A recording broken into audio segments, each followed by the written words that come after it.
যে ভগবান হয়ে গড়াগড়ি দিচ্ছে। ওই ধুলোর মধ্যে আপনাদের মতে ভক্তের চরণ ধুলো মিশিয়ে আছে, আর ভক্তের চরণ ধুলো গায়ে মাখবো বলে ভগবান হয়ে ওই চরণের ধুলোর জন্য আজকে ধুলায় গড়াগড়ি দিয়ে হরিনাম করছে। মনে রাখবেন, ও তো ধুলা নয়, ধুলা নয়, ও হলো গোপী পদরেণু, তাই না বাবা? ভক্তদের চরণ ধুলো মিশিয়ে আছে ধুলোর মধ্যে। আমরা যখন ভোজ বাড়িতে ভোজ খেতে যাই, বিয়ে বাড়িতে ভোজ খেতে যাই, তো আমাদের একটা সিস্টেম আছে, আমরা চেয়ার টেবিলে বসে খাই, ঠিক তো? তাই তো মা?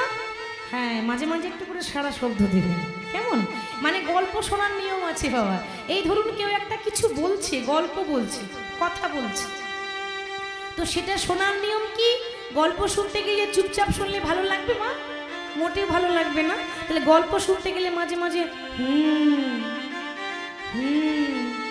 ঠিক তো? হ্যাঁ, মাঝে মাঝে হুঁটা দেবেন, একবার করে ঘাটটা নড়াবেন, তাহলে আমি বুঝবো আমার লক্ষ্মী মায়েরা শুনছি, তাহলে আমার বলতে ভালো লাগবে। হরি বল। আমরা যখন ভোজ খেতে যাই, আমরা চেয়ার টেবিলে বসে খাই, কিন্তু মাগো যখন নরনারায়ণের সেবা হয়, দেখবেন যেখানে অনেক জায়গায় আছে ভক্তদের জন্য প্রসাদের ব্যবস্থা থাকে, খিচুড়ি প্রসাদ, তাই তো? তখন কি চেয়ার টেবিলে খাই মা? ওই ধুলোর মধ্যে বসে খাই, এঁঠো পড়ে থাকে, উচ্ছিষ্ট পড়ে থাকে, আবার দেখবেন আমরা এঁঠোতেই বসে থাকি, এঁঠোতে বসেই থাকি। কেন? ওটা শুধু প্রসাদ নয়, ওটা হলো মহাপ্রসাদ। আর মহাপ্রসাদ কজনার ভাগ্যে জোটে? ভালো ভালো দামি দামি খাবার পয়সা দিয়ে কিনে খেতে পারবো মা, কিন্তু প্রভুর প্রসাদ ভাগ্যে সবার জোটে না। সে ধুলোর মধ্যে গৌর হরি গড়াগড়ি দিয়ে হরিনাম করছে, হরিনাম ছাড়া গতি নাই। আচ্ছা বাবা, এই যে কলিযুগ, যে যুগে আমরা বাস করছি, এই কলিযুগটা ভালো না খারাপ মা? কি মনে হয়? আপনাদের মতামতটা বলে দিন। এই কলিযুগ ভালো না খারাপ? হ্যাঁ, ভালো খারাপ? আচ্ছা, সবারই একমত তো বাবা? আপনারাও বলবেন ভালো না খারাপ? খারাপ। বেশ, আপনারা বলবেন মা কলিযুগে এত এত পাপ হচ্ছে, তাহলে ভালো কি করে হয়? কলিযুগটা খারাপ, ঠিক তো? কলিযুগে ছেলে মেয়েরা একটা কিছু ভুল করলে আমরা বলি কলি ছেলে, ভুল তো হবেই, আরো কত কি দেখতে হবে, বলি না? কলিযুগটা খারাপ, সবাই জানে কলিযুগ খারাপ, কিন্তু জানেন মা কলিযুগের এত এত দোষ আছে, একটা দুটো নয়, হাজার হাজার কলিযুগের দোষ, কিন্তু একটা মহৎ গুণ আছে, সেটা হচ্ছে মধুমাখা হরিনাম, যেটা কোনো যুগে ছিল না। একটাই গুণ, খুঁজে খুঁজে একটা গুণ পাওয়া গেছে, মহৎ গুণ, সেটা হরিনাম। আর কলিযুগটা দোষে ভরা, একটা নয় দুটো নয়, দোষে দোষে ভরা। কলিযুগের কি কি দোষ দেখুন, এটা আমার কথা নয়। একবার বৈকুণ্ঠে নারায়ণ শয়নে আছেন, আর মা লক্ষ্মী নারায়ণের পদসেবা করছে। ঠিক সেই সময়ে একজন সেখানে এলেন, নারায়ণ নারায়ণ। সে কে মা? বাহ, নারদ। তো নারদ এসে বলছে, প্রভু আমি প্রত্যেক দিন হরিনাম করি, 24 ঘন্টাই হরিনাম করি, আমার মনের মধ্যে কোনোদিনও কোনো প্রশ্ন জাগে না। আজ আমার মনের মধ্যে একটা প্রশ্ন জেগেছে, যে এই যে কলির যুগটা এসেছে, দাপর যুগ শেষ হলো, কলিযুগ এলো, তা কলিযুগের মানুষগুলো কেমন হবে আমি একটু জানতে চাই। সত্যযুগের মানুষ, তাদের হাইট ছিল 21 হাত লম্বা। আমাদের 21 হাত লম্বা হাইট আছে? নিজের হাতে মাপলে বড় জোর 3.5 হাত দেহ হবে, 3.5 হাত আমাদের উচ্চতা, হাইট। কিন্তু সত্যযুগের মানুষরা, প্রত্যেকটা মানুষের 21 হাত করে লম্বা করে হাইট ছিল। সত্যযুগের মানুষের সঙ্গে কোনো মিল নেই। তবু আমি জানতে চাই যে কলিযুগের মানুষরা কেমন হবে। নারায়ণ বলছে, বেশ তো, তুমি যখন জানতেই চাও, তাহলে আমার মনে হয় এই মুখে বলার থেকে নিজের চোখে দেখে আসাটা বেশি ভালো হবে, তাই না মা? তাহলে নারদ, তুমি বরং একটা কাজ করো, এই তুমি যাও, গিয়ে মর্তভূমির মাটি থেকে ঘুরে এসো, তুমি নিজের চোখে দেখে এসো। মর্তভূমি, এটাকে বলে মর্তধাম, পৃথিবীটাকে। নারদ বলছে, ও প্রভু, মর্তধাম, সেখানে তো মানুষ শুধু খেতে যায়, ঘুমাতে যায়, আর সিরিয়াল দেখতে যায়। নারায়ণ বলছে, না নারদ, ভুল ভাবছো, আমার যত ভক্ত সে সবই মর্তধামের মাটিতেই আছে। কত কত ভক্ত, ভক্ত মীরাবাই, ভক্ত সুরদাস, ভক্ত কবির, ভক্ত তুলসী দাস, এরা তো মর্তধামেরই মানুষ। তুমি ভুল ভাবছো, সবাই খারাপ নয়। তুমি একবার নিজে গিয়ে দেখে এসো। তুমি জানতে চাও কলিযুগের মানুষগুলো কেমন হবে, তাহলে তুমি যাও, দি মর্তধাম থেকে ঘুরে এসো। ঠিক আছে, তুমি যখন বলছো তাহলে আমি নিজের চোখে একটু দেখে আসি। এবার নারদ বসেছে। নারদের বাহন কি মা?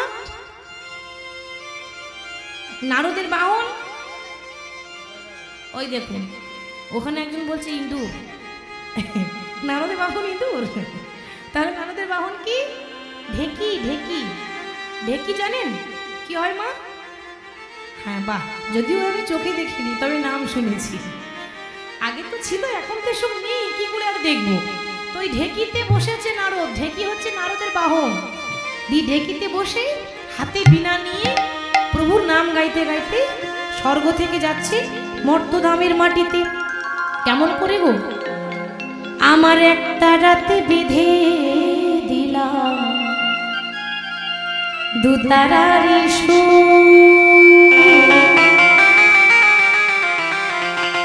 ও আমার একটা রাতে বেঁধে দিলাম দুতারার সুর, আমার একই দেহেরা কৃষ্ণ সুর। আমার একটা রাতে বেঁধে দিলাম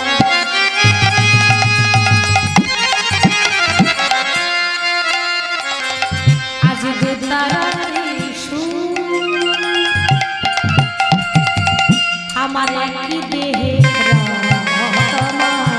কৃষ্ণ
কলিযুগের মানুষগুলো কেমন হবে, তাই তো?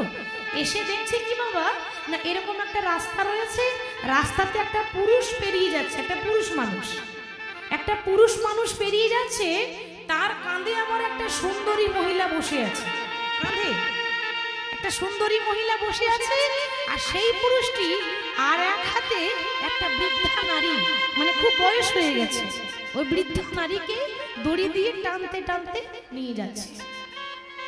এই দৃশ্যটা দেখে নারদ মুনির অবাক হয়ে গেল, চোখ একেবারে কপালে উঠে গেছে। বাবা, এরকম তো কোনো যুগে দেখি নাই, এরকম কোন যুগে হয়নি। এই আবার কেমন দৃশ্য দেখলাম, হাই হাই, এত এত যুগ পেরিয়ে গেল, এরকম দেখিনি, এটা কেমন দৃশ্য। পেছন দিয়ে ডাক দিয়ে বলছে, এই যে দাঁড়াও দাঁড়াও, তোমাকেই বলছি দাঁড়াও। আগে আমাকে ডাকছেন? হ্যাঁ, তোমার বলছিলাম কি, তোমার কি বিবেক বলে কিছু নেই? বাবা নারদ জিজ্ঞাসা করছে, তোমার বিবেক বলে কিছু নেই? তো সেই পুরুষটি উত্তর দিচ্ছে, মুনিবর কিছু মনে করবেন না, এই যুগে বিবেক বলে কিছু থাকে না। ঠিক বলেছে তো বাবা, এই যুগে বিবেক বলে কিছু থাকে না। বিবেক থাকলে পাপটা হবে কেন এত? এই যুগে বিবেক বলে কিছু নেই। আচ্ছা, তুমি কি মানুষ না অমানুষ? হ্যাঁ গো, আচ্ছা তুমি কিরকম মানুষ বলো তো? যার শরীরে বল আছে, ক্ষমতা আছে, হাঁটতে পারে, চলাফেরা করতে পারে, তাকে কাঁধে চাপিয়েছো। আজ হাঁটতে পারে না, চলতে পারে না, বয়স হয়েছে, তাকে দড়ি দিয়ে টানতে টানতে নিয়ে যাচ্ছ।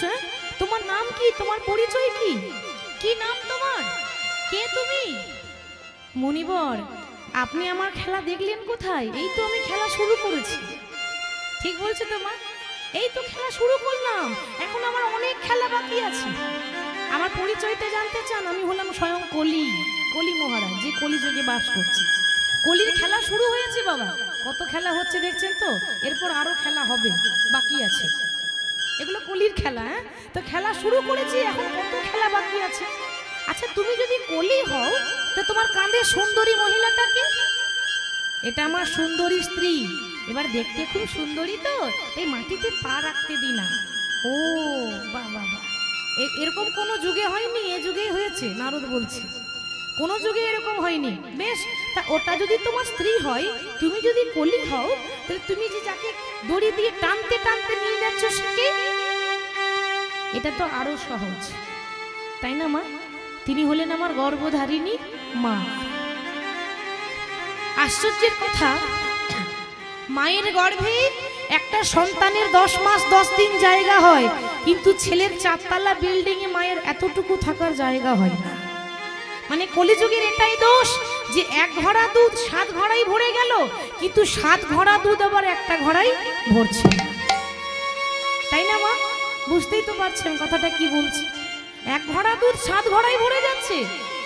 মানে এক মা বড় কষ্ট করে সন্তানদের মানুষ করে। সন্তান কুসন্তান হতে পারে, কিন্তু মা কোনোদিনও কুমাতা হয় না। তাহলে মা নিজের সন্তানদের মানুষ করছে, কিন্তু সেই সন্তানরা যখন বড় হয়ে যায়, তখন মায়ের মুখে এক মুঠো ভাত তুলে দিতে পারে না, মানে আমাদের কাছে ভারী হয়ে যায়। হ্যাঁ গো, তো বৃদ্ধা মাটার কতটুকু খায়? একটা বাচ্চা ছেলে যেমন খাবার, বয়স হয়ে গেলে মা এটুকু ভাত খায়, এটুকু খাবার খায়, সেটা আমরা দিতে পারি না। এখন আবার ভাগাভাগি শুরু হয়েছে, মানে বড় ভাইয়ের কাছে 1 মাস খাবে, ছোট ভাইয়ের কাছে 1 মাস খাবে। এটা কলিযুগের দোষ, আমার কথা নয়, এগুলো এগুলো কলির দোষ। কলির কত কত দোষ আছে বাবা। তাই এই কলির এত এত দোষ। আবার এক ব্যক্তি ফসল লাগিয়েছে, মানে এক চাষি খুব কষ্ট করে চাষ করছে, ফসল লাগিয়েছে, ভাবছে এত কষ্ট করে ফসল লাগালাম, তো এই ফসলগুলো যদি ছাগল গরুতে খেয়ে নেয়, কি করা যায়? না সে কি করেছে, ওই ফসলের চিন্তা করতে গিয়ে খুব সুন্দর করে একটা বেড়া দিয়ে দিয়েছে। কেন? ছাগল গরুতে খাবে না। ফসল যদি ঘিরে রাখি, তাহলে তো ছাগল গরু তার খাবে না। তো ফসলটা খুব সুন্দর বেড়া দিয়ে দিয়েছে, কিন্তু বাবা দেখা গেল কি, কিছুদিন পরে আবার ওই বেড়াটাই ফসল খাচ্ছে। দিয়ে গেল রক্ষা করবে, কিন্তু ওই ঘুরিয়ে ফসল খাচ্ছে। মানে যেই রক্ষক সেই ভক্ষক। বাবা, যাদের কি ভাবছি ওরা আমার রক্ষা করবে, আমাদের রক্ষা করবে, সবার রক্ষা করবে, তারা রক্ষা করবে না, তারাই ক্ষতি করবে। মানুষ যার থালায় খায়, তার থালাটাই ছিদ্র করে, এটাই বাস্তব কথা। আপনার বাড়িতে অতিথি এসেছে, আপনি ভাবছেন আরে আমাদের বাড়িতে অতিথি এসেছে, অতিথি মানে নারায়ণ, তা প্রতিদিন তো ভাত রান্না করি, আজকে একটা কাজ করব, আজকে পোলাও রান্না করে খাওয়াবো। এবার আপনি খুব সুন্দর করে পোলাও রান্না করে খাওয়ালেন, খাওয়া দাওয়া হয়ে গেল, বাড়ি যাওয়ার সময় আবার তারাই বলতে বলতে যায় সবই তো ভালো, তবে পোলাওয়ের বাদামটা একটু পোড়া পোড়া হয়েছে। মানে আপনারই খেলো আর আপনারই নিন্দা করতে করতে চলে গেল। এরকম হয় বাবা, এগুলো আমাদের খারাপ লাগলো, এটাই সত্যি। কলিযুগের অনেক অনেক দোষ, গুণ একটাই, সেটা হচ্ছে মধুমাখা হরিনাম। সেই হরিনাম মহাপ্রভু নবদ্বীপে বিলিয়ে দিয়েছিলেন।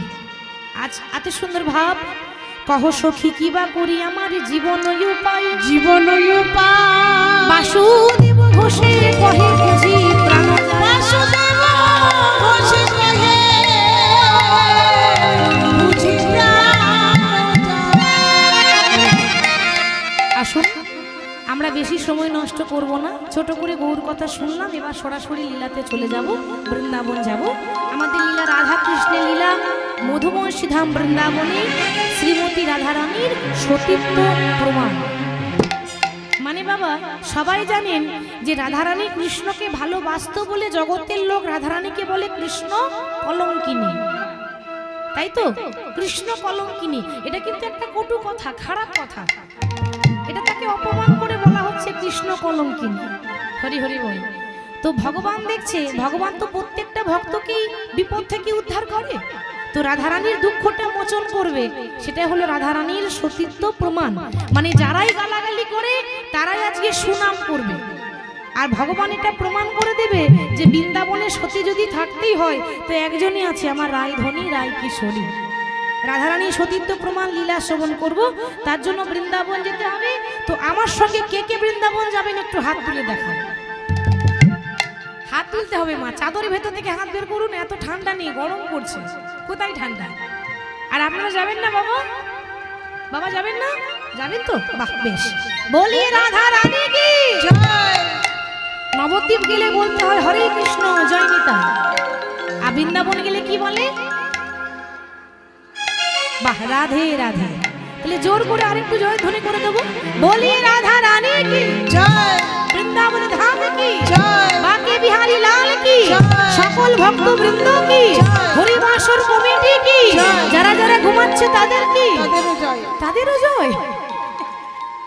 ওই দেখেছেন, বুঝে যারা ঘুমাচ্ছে তাদেরও জয়। না মানে রাত্রিটা অনেক হয়েছে, এবার কেউ ঢুলু ঢুলু করছে আর কেউ ঢুলে পড়ে গেল, আমি এখান থেকে দেখতে পাচ্ছি।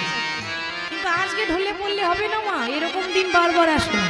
বহু ভাগ্যের ফলে আপনাদের চরণ পেয়েছি, চরণ থেকে যেন বঞ্চিত করে দেবেন না। চলুন বৃন্দাবন যাই, একটু ভজন গাইতে গাইতে, কেমন? রাধা নাম করতে করতে, এটা নিয়ম, বৃন্দাবন গেলেই রাধে রাধে বলতে হয়। সবাই গাইব রাধা রাধা, সবাই করতালি দেবেন আমার সঙ্গে, রাধা রাধা রাধা রাধা রাধা বলো ওরে যদি যাবি, যদি যাবি মধুর বৃন্দাবন।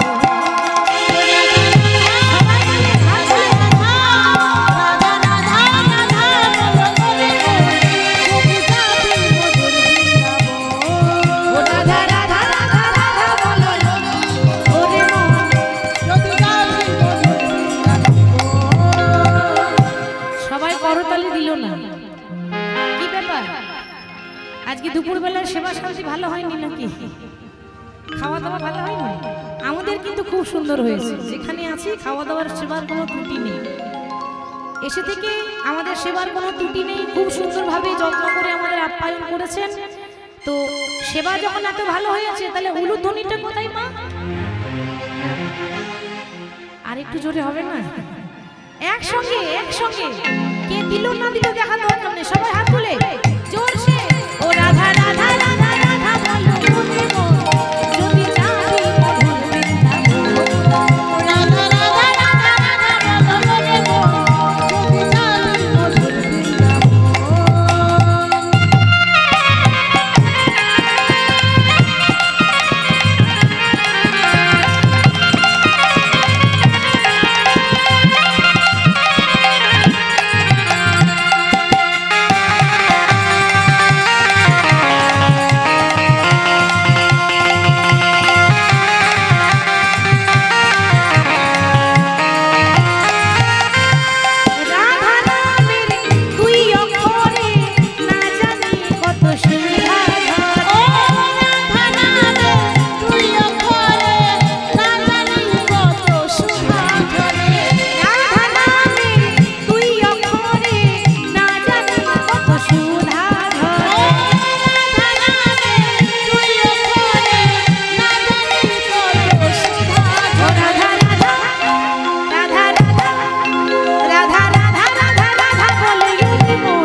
না।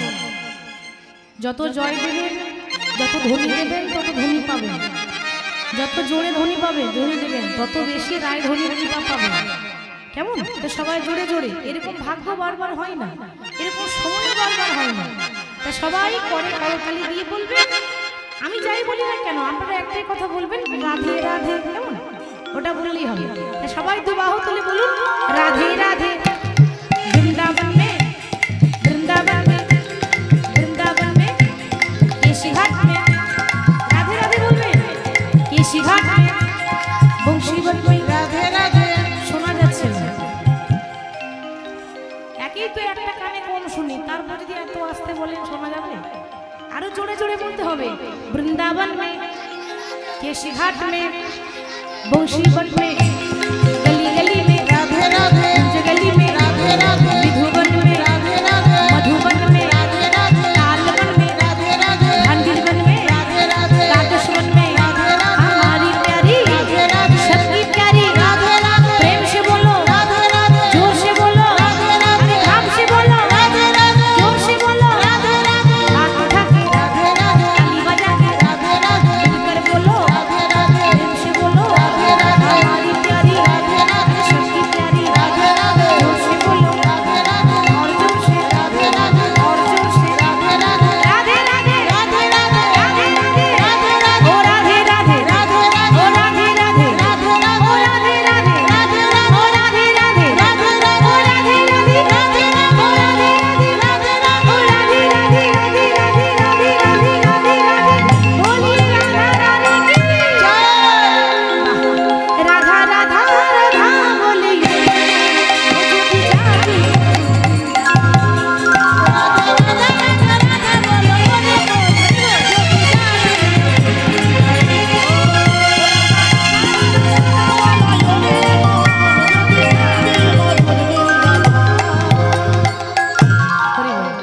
রাধা নাম করতে করতে বৃন্দাবনে চলে এলাম, বাকিটা শেষে হবে।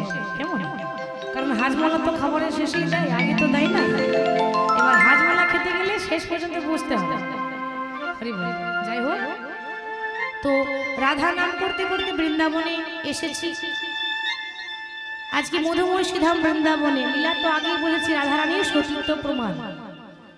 রাধারানী যে কত বড় সতী ছিল এটা ভগবান প্রমাণ করেছিল। কি করে লীলাটা করলো সেটা আমরা দেখব।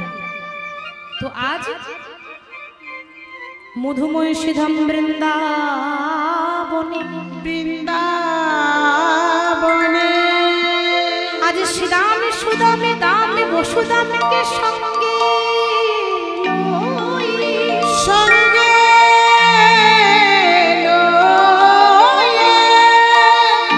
প্রতিদিন যেমন বিনোদে খেলায় মেতে থাকি, খেলায় মেতে থাকে, প্রতিদিনের মতো আজ গোবিন্দ বিনোদে খেলায় মেতে আছে, বিনোদে খেলায় মেতে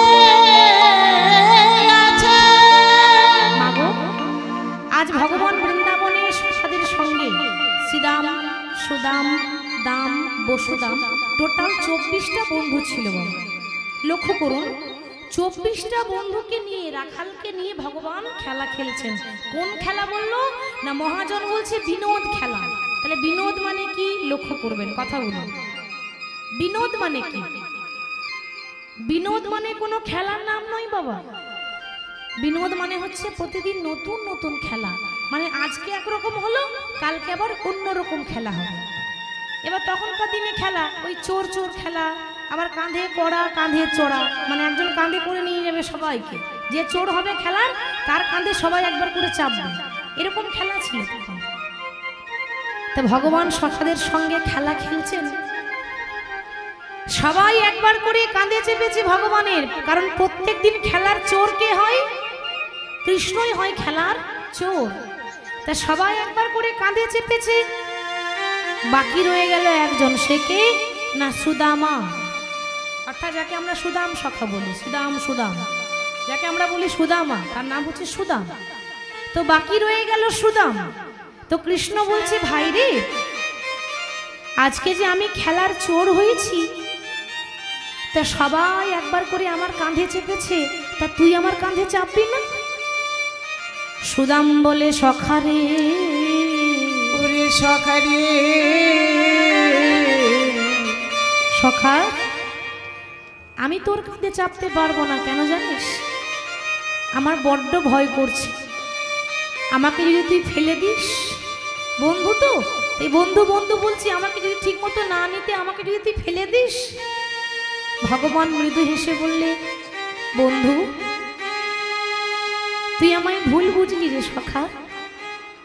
কেন জানিস? এ জগতে আমি যাকে একবার ধরি তাকে কোনোদিন ছাড়ি না। যাকে ধরি তাকে আর ছাড়ি না। কেন জানেন? আপনি যদি ভগবানকে ভালোবাসেন, আপনি যদি ভগবানের নাম আশ্রয় করেন, বাবা আপনি হরি নাম ছেড়ে দিলেও নাম আপনাকে ছাড়বে না, তাই না? আপনি ভাবছেন আমি হরি নাম ছেড়ে দেব, বন্ধ করে দেব, থাকতে পারবেন না। যে হরি কথা বলে সে কখনো থাকতে পারি না। আপনি নাম মুখে আসবে, নাম আপনাকে ছাড়বে না। নাম এরকমই, ভগবান বলছে আমাকে যে ধরে আমি তাকে ছাড়ি না। কিন্তু জানিস ভাই, আমাকে ধরার মতো ধরতে হবে, ধরার মতো ধরতে হবে। এ জগতে ধরার মতো ধরতে পারে কজন? কজন? এ জগতে ধরার মতো ধরতে পারে কজন? আমরা ভগবানকে ডাকি, তবে ডাকার মতো ডাকতে পারি না। ভগবানকে আশ্রয় করি, তবে ধরার মতো ধরতে পারি না। ধরার মতো ধরা কাকে বলে? বাবা সবাই জানেন যে এ জগতে ভক্তি যার, কৃষ্ণ তার। ভক্তি যার নেই, ভগবানও তার কাছে থাকে না। এর প্রমাণ কি না? এর প্রমাণ দিচ্ছে রামায়ণ। রামায়ণে প্রমাণ আছে। তাহলে প্রমাণটা বলি, যে ভগবানকে ধরার মতো ধরলে ভগবান তাকে কখনো ছাড়ে না। রামায়ণে যখন রাম রাবণের যুদ্ধ শুরু হলো, যুদ্ধটা কার জন্য হচ্ছে? মা সীতার জন্য, ঠিক তো? রাবণ যদি সীতা হরণ না করতো, তাহলে রাম রাবণের যুদ্ধ কোনোদিনও হতো না। এবার আমরা বলি আরে রাবণ তো ভালো নয়, আমরা জানি রাবণ একজন খারাপ। কেন? কারণ সে মা সীতাকে হরণ করে নিয়ে গেছে। রাবণ হচ্ছে রামের শত্রু। কিন্তু মা, কথাগুলো শুধু বললে হবে না, বিচার করে বলতে হবে। কথাগুলো শুধু বললে হবে না, বিচার করে বলতে হবে। রাবণ যদি রামের শত্রু হবে, তাহলে রাবণ মা সীতাকে হরণ করে নিয়ে গিয়ে কোথায় রেখেছিল? তাকে কি রাজে রাজরানী করে রেখেছিল, নাকি চরণে দাসী করে রেখেছিল? রাবণ মা সীতাকে রেখেছিল অশোক বটিকায়, তাই না বাবা? জায়গাটার নাম অশোক, মানে যেখানে কোনো শোকের ছায়া নেই, দুঃখ নেই, জ্বালা নেই। আজ পর্যন্ত রাবণ মা সীতাকে এতটুকু স্পর্শ করে নাই বাবা, এত সম্মান দিয়েছে। রাবণ তো জানে আমি যদি ভক্তকে ঘরে এনে রাখতে পারি, ভগবান আপনা আপনি পেছন পেছন ছুটতে ছুটতে আসবে, তাই না বাবা? ভক্তর যদি বিপদ হয়, ভগবান আপনা আপনি আসে। তা আমি যদি আমার মা সীতাকে এনে এখানে রাখতে পারি, প্রভু রামচন্দ্র আপনা আপনি আসবে, আর আমি ঘরে বসে যুগল দর্শন করে নেব। রাবণের ভক্তিটা দেখুন। রাবণকে কেউ চিনতে পারে না, রাবণকে কেউ বুঝতে পারে না। কেন না? এই পৃথিবীর প্রত্যেকটা মানুষ, সাউন্ডটা ঠিক করুন, একে তো প্রেশার, সাউন্ড হচ্ছে না, তারপর আবার সিটি মারছে। এ জগতে প্রত্যেকটা মানুষ রাবণের বাইরেরটাই দেখে, রাবণের অন্তরটা কেউ দেখে না বাবা। রাবণের ভেতরটা কেউ দেখতে চায় না। কিন্তু সত্যি কথা, রাবণ রামকে ভালোবাসে, সে শত্রু নয়, কিন্তু সে সেটা কাউকে বোঝাতে পারে না। শত্রুটা হচ্ছে লোক দেখানো, লোক দেখানো শত্রুতা। তাহলে রাম রাবণের যখন যুদ্ধ হলো, রাবণের পক্ষ থেকে যারা যাচ্ছে রামের কাছে যুদ্ধ করতে, সব রামের চরণে উদ্ধার হয়ে যাচ্ছে, সব মৃত্যু বরণ করছে, রামের হাতে মৃত্যু হচ্ছে। আজ পর্যন্ত কেউ ফিরে এলো না। কেন ফিরে এলো না জানেন? তাদের বড় সৌভাগ্য যে তারা রামের চরণ পেয়েছে। সাউন্ডটা তুলুন, সাউন্ডটা তুলুন, সাউন্ডটা তুলুন। কথাগুলো আমি নিজেই শুনতে পাচ্ছি না, তো শুনুন।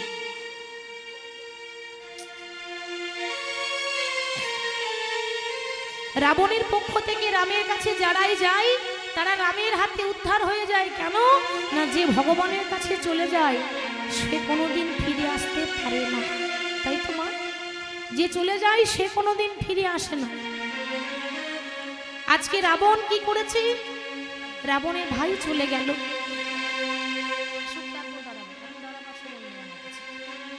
বড় বড় যোদ্ধা চলে গেল, কেউ ফিরে এলো না। রাবণ কি করেছে? সবাই কেউ যেন দেখতে না পায়, নিজের বাগানে বসে বসে লুকিয়ে লুকিয়ে কাঁদছে। কেন রাবণ বসে বসে লুকিয়ে লুকিয়ে কাঁদছে? কেন জানো? মনে মনে ভাবছে, দয়াময়, এ জগতে সবাই তো চলে গেল, জানি না আমার সেদিন কবে আসবে, যেদিন আমি তোমার চরণে আমার মৃত্যু হবে, যেদিন আমি তোমার হাতে মরতে পারবো, সেদিন আমার কবে আসবে জানি না। বাবা, সবাইকে তো একদিন চলে যেতে হবে। দয়াময়, যারা ভগবানের হাতে মৃত্যুবরণ করে তাদের মতো ভাগ্য আর কারো নেই বাবা। কারণ এ জগতে কজন আছে যে ভগবানের হাতে মৃত্যুকে বরণ করতে পারে? তো বসে বসে কাঁদছে কেমন ভাবে? হরি দিন তো গেল, সন্ধ্যা হলো, পারে করো নিতাই গৌর হরি।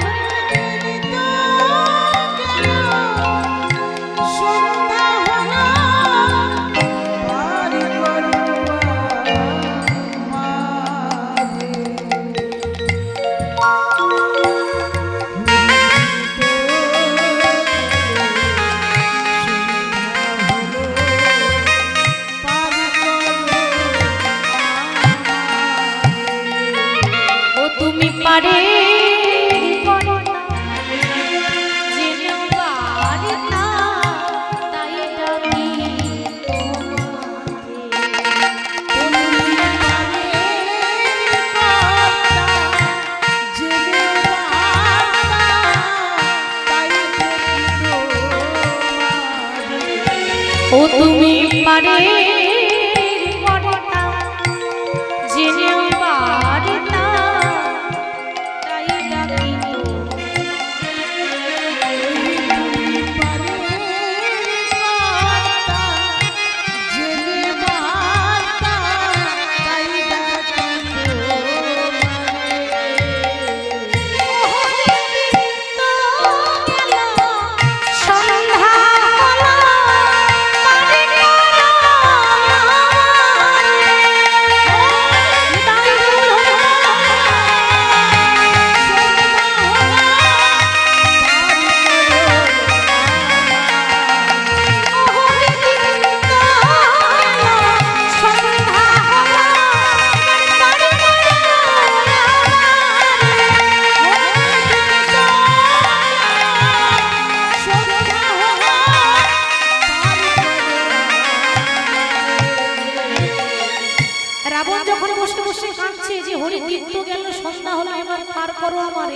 ঠিক সেই সময়ে বাবা, ঠিক সেই সময়ে রাবণের ভাইপো, বংশের শেষ সম্বল আর কেউ নেই, বয়স হচ্ছে 5 বছর, নাম হলো তরণী। রাবণের ভাইপো তরণী, ছোট্ট ছেলে। হঠাৎ খেলা করতে করতে দেখছে অদূরে তার জ্যাঠামশাই, রাবণ তো জ্যাঠামশাই হচ্ছে রাবণের ভাইপো, তো তার জ্যাঠামশাই কাঁদছে। বাবা, ছোট্ট তরুণী ছুটতে ছুটতে গিয়ে রাবণকে জড়িয়ে ধরেছে, জড়িয়ে ধরে বলল, জ্যাঠামশাই, ও জ্যাঠামশাই, কি হয়েছে গো, তুমি কাঁদছো কেন? তোমার কিসের দুঃখ তুমি আমায় বলো। তোমার মনের মধ্যে কি কোনো যন্ত্রণা আছে? তোমার মনের মধ্যে কি কোনো দুঃখ আছে? রাবণ বলল, ওরে খোকা, আমি আমার যন্ত্রণার কথা তো তোকে কোনোদিনও বলতে পারবো না রে, তুই বুঝবি না। তবে একটা কথা বলবো, তোর যখন জন্ম হয়েছিল না, আমি খুব ভাবনা চিন্তা করে তোর নাম রেখেছিলাম তরণী। তরণী মানে কি গো মা? তরণী মানে নৌকা। বাহ, তরণী মানে নৌকা, নামটাও ভাবনা চিন্তা করে রেখেছি বাবা। এ জগতে নদী পার করতে গেলে যেমন একটা নৌকার প্রয়োজন হয়, আমাকেও তো একদিন চলে যেতে হবে। যেদিন আমি চলে যাব, যদি ভব নদীটা পার করতে না পারি, খোকা তুই আমার হাতে ধরে একটু পার করে দিবি। তরণী তো ছোট, 5 বছরের ছেলে, এইটুকু বয়স আর কতটুকু জ্ঞান আছে। তরণী বলে উঠলো, জ্যাঠামশাই আরে যেতে গেলে তুমি কেন যাবে, যেতে গেলে আমি যাব। মানে সে বুঝলো না যে এটা কোন যাওয়ার কথা হচ্ছে। আরে যেতে গেলে তুমি কেন যাবে, আমি এখনো বেঁচে আছি, তোমার ভাইপো থাকতে তুমি যাবে, এটা কখনো হয় না। তুমি আমাকে একবার অনুমতি দাও, আমি তোমায় কথা দিলাম আগামী কাল সকালবেলায় আমি যাব রামের সঙ্গে যুদ্ধ করতে। খোকা পারবি না রে, তুই এখন অনেক ছোট, তোর মধ্যে বল নেই, ক্ষমতা নেই, শক্তি নেই।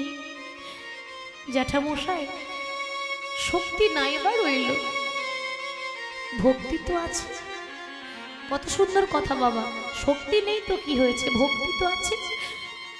শুনেছি নাকি ভগবানকে পেতে গেলে শক্তি নয় ভক্তির প্রয়োজন হয়।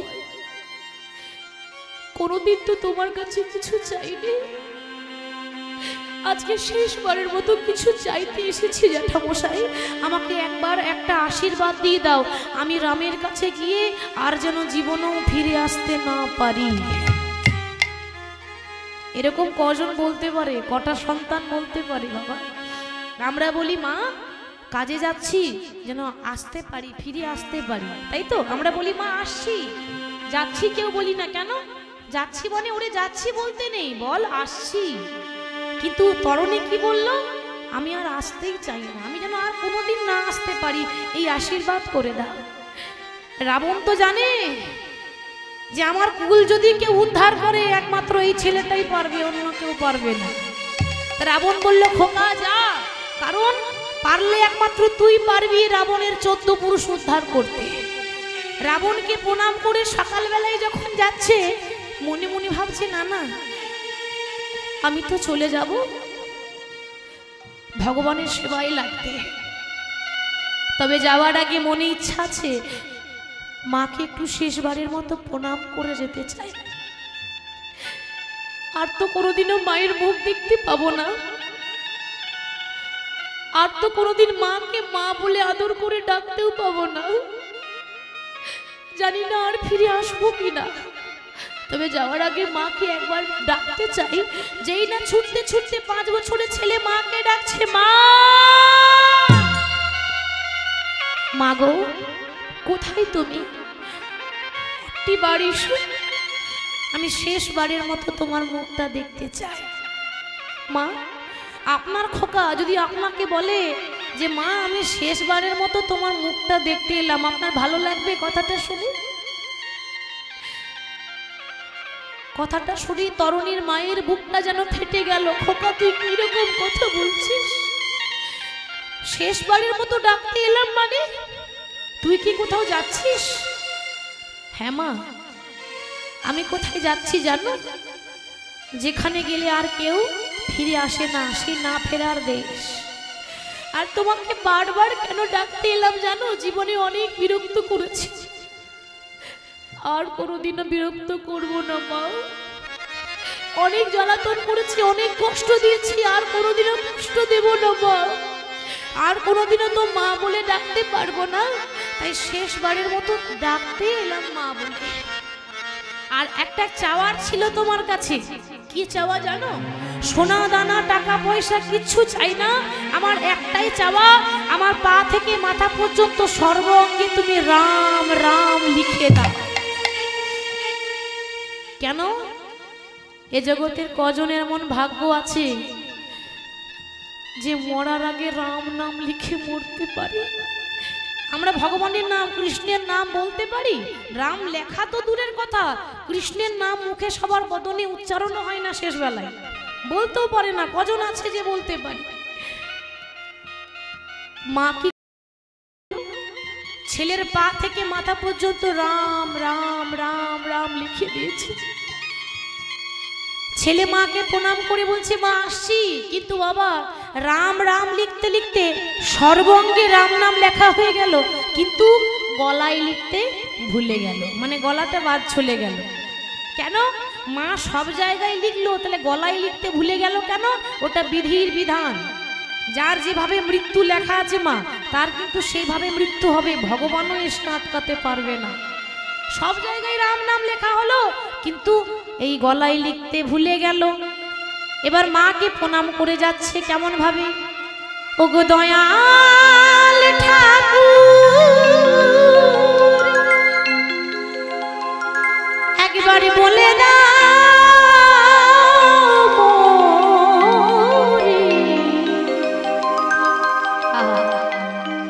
ওপারেরই ওই ঠিকানা, ওপারেরই ওই ঠিকানা। নিতাই গৌর হরি বল।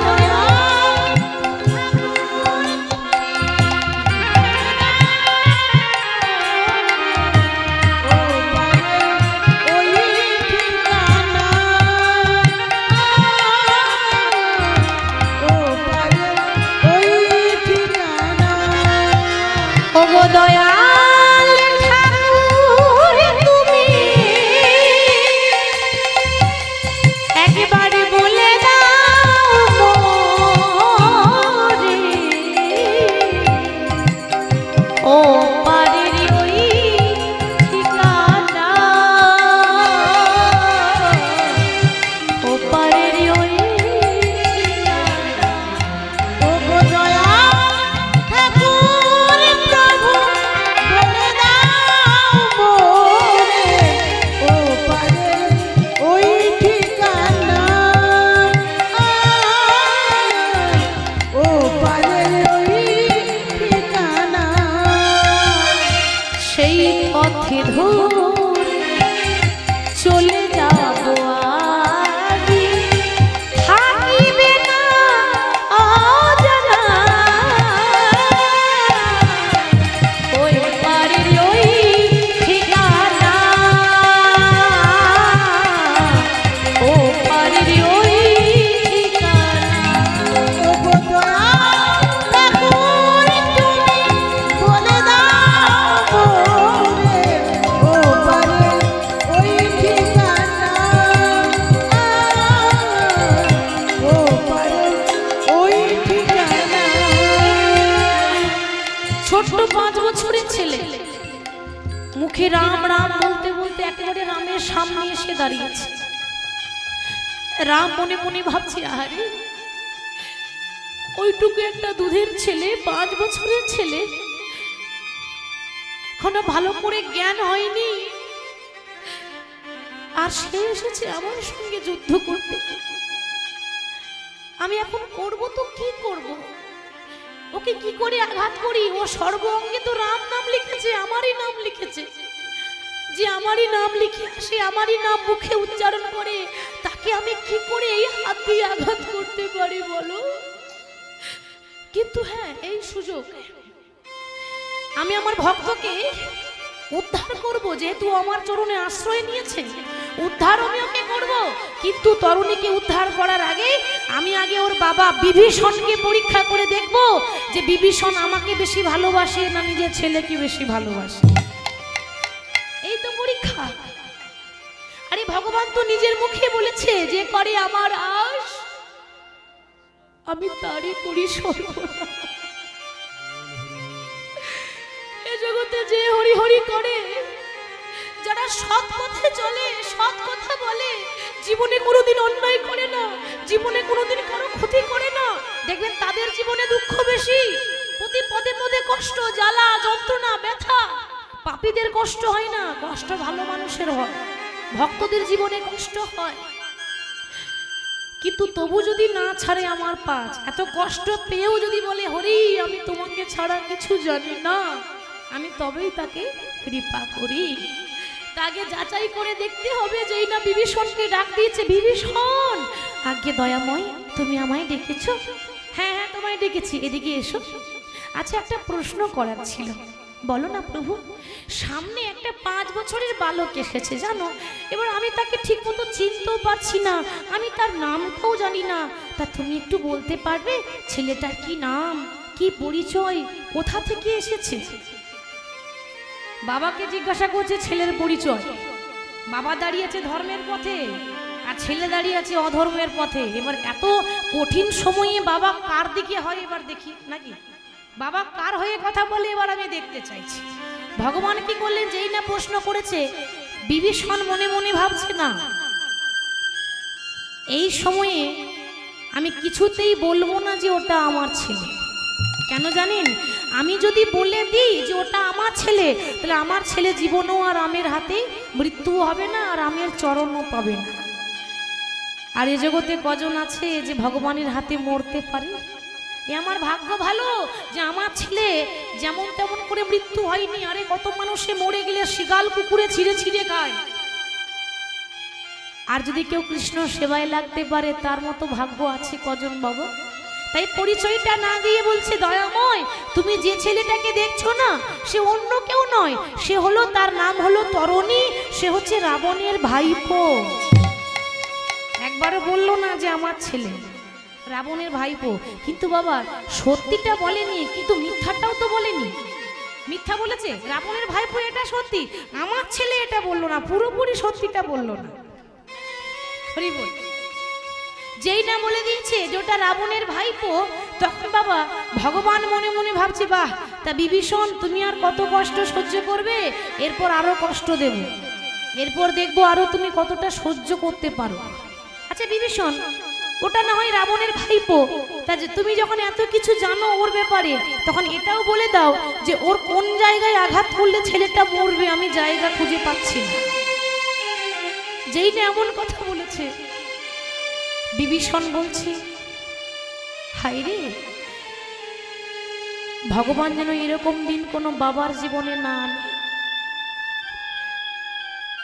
আমি এমন বাবা যে বাবা হয়ে ছেলের হয়ে কথা বলতে পারছি না। ওরে তরুণী, ওরে খোকা, পারলে তুই আমায় ক্ষমা করে দিস রে, আমি তোর বাবার কর্তব্যটা করতে পারলাম না। প্রভু তুমি জানতে চাও, তাহলে শোনো, ওর সর্ব অঙ্গে রাম নাম লেখা আছে, কিন্তু ওর গলাটা বাদ পড়ে আছে। তুমি যদি ওকে আঘাত করতে চাও, ওর গলায় আঘাত করো, দেখো ছেলেটা এই মুহূর্তে মারা যায়। ভগবান আর দেরি করলেন না, সঙ্গে সঙ্গে ভক্তকে উদ্ধার করব বলে যেই না বৈষ্ণব বাণ প্রয়োগ করেছে, বাণ একেবারে সামনে তীব্র গতিতে ধেয়ে আসে, আর তরুণী তখনও পর্যন্ত রাম রাম রাম রাম রাম নাম করেই যাচ্ছে। আর বাণ একেবারে ধেয়ে এসে তরুণীর গলায় এমন ভাবে আঘাত করেছে, একদিকে মুন্ড কেটে পড়ে গেল, একদিকে দেহ কেটে পড়ে গেল। নিতাই গৌর হরি হরি বল। কিন্তু বাবা মুন্ড কেটে গেলে কি হবে, তখনও পর্যন্ত নাম ছাড়ে না। মুন্ড কেটে পড়ে গেল, কিন্তু এখনো পর্যন্ত কাটা মুন্ড রামে নামে